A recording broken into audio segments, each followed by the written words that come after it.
This game is different.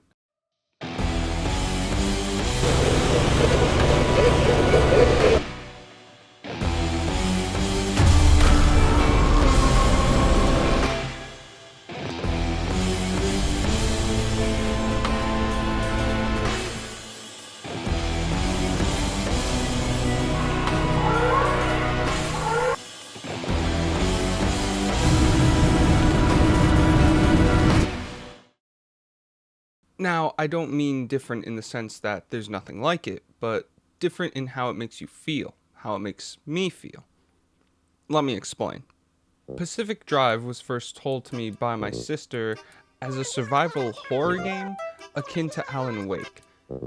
Now, she wasn't wrong, but the Steam page lists it as anything else but that. Now, to be honest with you, I hate horror as a genre. However, every time I see good horror, and I mean good horror, I'm hooked.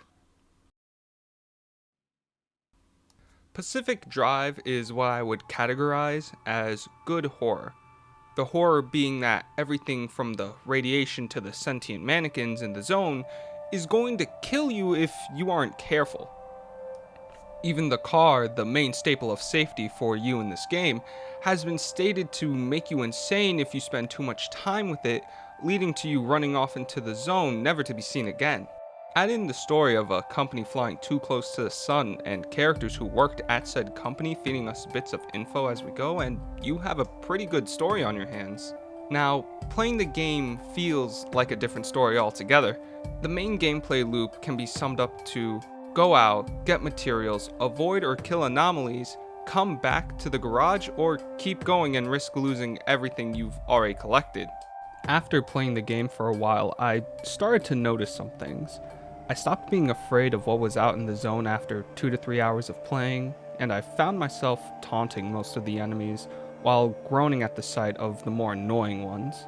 After about 5 or so hours of playing, I realized that I wasn't playing a horror game anymore. I was playing a roguelike. Now, that isn't a bad thing, but it made me feel different about the game. I got addicted. I wanted to play more, explore more, find more lore, and reach the end of the story. Even in doing that, I still found myself getting startled by some enemies and panicking to reach the exit on most runs without breaking the car. As of writing this script, I have sunk hours into this game, and I'm sure to leave it with an overall pleasant experience. Sure, there are stressful points, but there's also surprisingly relaxing scenes. When first playing this game, I was terrified and skeptical of literally every noise I heard. But after a while, I found myself getting lost in the zone, in fixing up the car and upgrading it and cleaning up the shop and organizing the lockers while I listened to the music. Do yourself a favor. After the initial horror of this game stops affecting you, turn off the ambient noise with all the creaking and wind howling. Put on your favorite driving song and just go for a bit. Watch as the game transforms from an unsettling race to survive as you avoid sentient exploding mannequins, floating rocks, irradiated fog, and floating sludge abominations, into a road trip across a Gravity Falls-esque wasteland. To me, the game isn't a horror game. It's a game about a road trip you take with a sentient car that has a few interesting stops along the way, and some truly mesmerizing and striking sights to see. This video was never about if this game was the next big thing or a horror experience.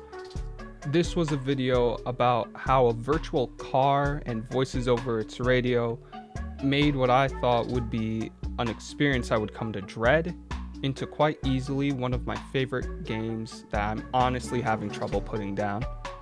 Thanks, little buddy. Now, please stop running off every 5 seconds. Thank you for watching to the end of the video. If you'd like to see more of me and see live gameplay, I'm live on Twitch right now. Come by and say hi.